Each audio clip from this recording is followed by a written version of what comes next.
आज की वीडियो में हम डायरिया के बारे में बात करने वाले हैं, जिसे हम आम भाषा में लूज मोशन भी कहते हैं। हम जानेंगे इसके होने के क्या क्या कारण होते हैं और इसका ट्रीटमेंट कैसे किया जाता है।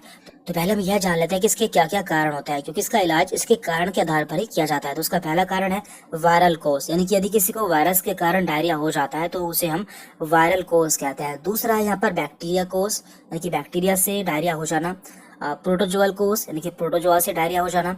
साइड इफेक्ट ऑफ एंटीबायोटिक्स, यानी कि कुछ ऐसी एंटीबायोटिक्स या फिर दवाई होती है जिनके साइड इफेक्ट से डायरिया हो जाता है। इसके अलावा लैक्टोज इंटॉलरेंस, यानी कि इसमें क्या होता है, कुछ लोगों को दूध से बनी चीजें एवं दूध नहीं पचता, यानी कि दूध वाली चीजें लेने से उन्हें डायरिया हो जाता है। इसके अलावा ओवर ईटिंग, यानी कि ज्यादा खाना खाने से भी हमें डायरिया हो सकता है। एंड लास्ट यहाँ पर अल्कोहल, तो कभी कभी अल्कोहल पीने से या फिर अल्कोहल ज्यादा लेने से भी डायरिया हो सकता है। अब हम बारी बारी से इसके इलाज के बारे में जान लेते हैं। तो पहला कारण है इसका वायरल कोज। देखिए, जब किसी को वायरस के कारण डायरिया हो जाता है तो ऐसी कंडीशन में हम उसे कोई मेडिसिन नहीं देते हैं। ये इन्फेक्शन खुद से ठीक हो जाता है और इस समय हम उसे ओआरएस दे सकते हैं, क्योंकि उसके बॉडी से इलेक्ट्रोलाइट का लॉस हो जाता है। तो उसकी कमी को पूरा करने के लिए हम उसे ओआरएस दे सकते हैं।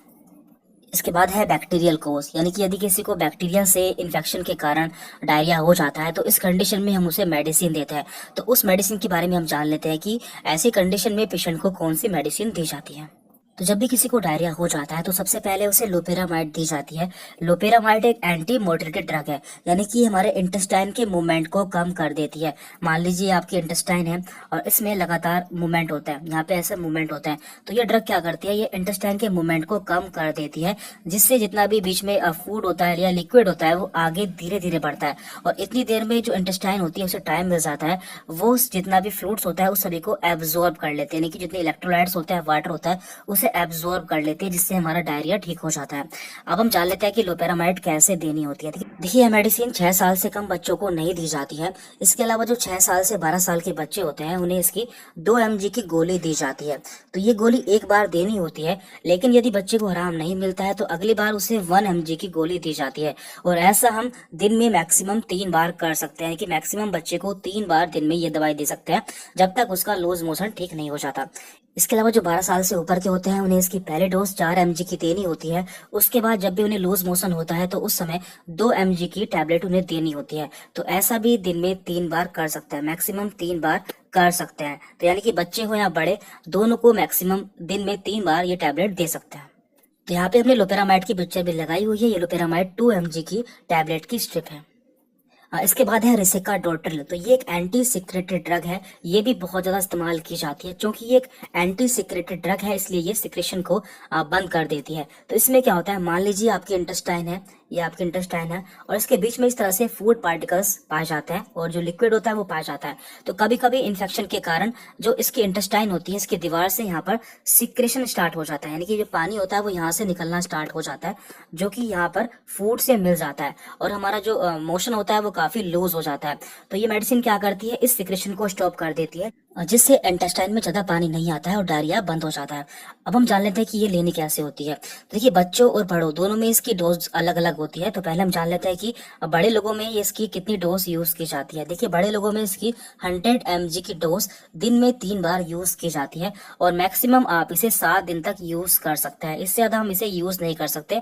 यहाँ पे हमने इसकी पिक्चर भी लगाई हुई है, ये है रेसिकाडोट्रिल, जो कि 100 mg के नाम से आपको मिल जाती है, यानी कि 100 mg टैबलेट में आपको ये मिल जाती है। इसके बाद बात करते हैं बच्चों में। तो बच्चों में ये किलोग्राम के हिसाब से देनी होती है, कि मान लीजिए कोई 1 किलोग्राम का बच्चा है तो हम इसकी 1.5 mg की डोज उसे दे सकते हैं, यानी कि 1.5 mg पर kg पर डोज के हिसाब से हम बच्चों में दे सकते हैं। तो यहाँ पे हमने इसकी पिक्चर भी लगाई हुई है। ये आपको एक सैकेट मिल जाता है जिसमें 1 ग्राम का पाउडर होता है। तो आपको इसमें से 1 ग्राम पाउडर में से बच्चे के वजन के हिसाब से बच्चे को मेडिसिन देनी होती है। मान लीजिए कोई बच्चा 10 किलो का है तो हम 10 इंटू 1.5 यानी कि 15 mg की डोज बच्चे को दिन में 3 बार दे सकते हैं। देखिए, अब तक जो हमने बात की है वो नॉर्मल डायरिया के बारे में बात की है, कि पेशेंट के डायरिया में ना तो ब्लड था और ना ही उसे फीवर था। तो ऐसी कंडीशन में हम लोपेरामाइड या फिर रेसिकाडोट्रिल यूज कर सकते हैं। लेकिन यदि पेशेंट के डायरिया में ब्लड होता है और उसे फीवर होता है तो ऐसी कंडीशन में हम ये मेडिसिन यूज नहीं करते, क्योंकि ये इन्फेक्शन को इंडिकेट करता है, यानी कि पेशेंट को इन्फेक्शन हो चुका है। तो ऐसी कंडीशन में हम एंटीबायोटिक यूज करते हैं। तो उसके बारे में भी हम जान लेते हैं। देखिए, जब भी पेशेंट के स्टूल में ब्लड आता है या फिर उसे फीवर होता है तो उसका मतलब क्या होता है, या तो उसे बैक्टीरियल इन्फेक्शन है या फिर उसे प्रोटोजोअल इन्फेक्शन है जो कि काफी ज्यादा बढ़ चुका है। तो ऐसी कंडीशन में हम दो एंटीबायोटिक यूज कर सकते हैं, या तो ओफ्लॉक्स ओजेड या फिर नॉरफ्लॉक्स टीजेड। तो ये दोनों आपको इसी नाम से मिल जाती है। तो इनका कंटेंट क्या होता है वो भी हम जान लेते हैं। देखिए, जो ओफ्लॉक्स ओजेड मेडिसिन होती है इसमें दो मेडिसिन का कॉम्बिनेशन यूज किया जाता है। एक होती है इसमें ओरंडाजोल और एक होती है इसमें ऑफ्लॉक्सासिन। तो इन्हीं के कंबाइंड नेम से इसका नाम पड़ा है ऑफ्लॉक्स ओजेड। तो ये बैक्टीरियल या फिर प्रोटोजोअल इन्फेक्शन में यूज की जाती है। और दूसरी यहाँ पर नॉरफ्लॉक्स टीजेड, तो इसमें होती है norfloxacin, tinidazole and lactic acid bacillus. तो ये भी बैक्टीरियल या फिर प्रोटोजोअल इन्फेक्शन में यूज की जाती है। तो इनमें से हमें एक ही मेडिसिन यूज करनी होती है, या तो ऑफ्लॉक्स या फिर नॉरफ्लॉक्स। और इसके साथ में हमें ओआरएस यूज करना कंपलसरी होता है, क्योंकि डायरिया के द्वारा हमारे बॉडी से बहुत सारे इलेक्ट्रोलाइट्स बाहर निकल जाते हैं, जिसकी कमी को पूरा करने के लिए हमें ओआरएस यूज करना बहुत जरूरी है। तो आपको किसी भी तरह का डायरिया हो, आपको उसमें ओआरएस यूज करना बहुत जरूरी है, जिससे आपकी बॉडी में इलेक्ट्रोलाइट्स की कमी ना हो।